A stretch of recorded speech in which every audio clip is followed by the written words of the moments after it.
Hello guys, welcome back to our channel. If the high limit switch on your Stiebel Eltron Tempra keeps shutting things down, it can get frustrating, especially when hot water suddenly stops and the same issue keeps coming back.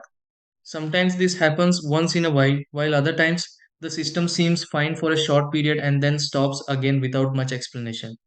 In many situations, this can happen because of water flow conditions, temperature settings, mineral buildup, or airflow around the system that affects how the heater performs.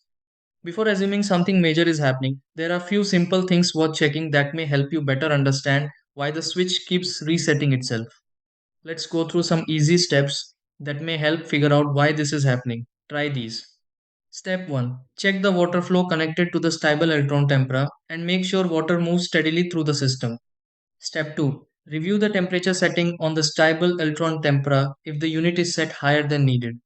Step 3. Inspect the inlet screen of the stable Eltron tempera for mineral buildup that may slow water movement. Step 4. Confirm the power connection for the stable Eltron tempera is stable and working normally. Step 5. Make sure the area around the stable Eltron tempera has enough open space for normal airflow.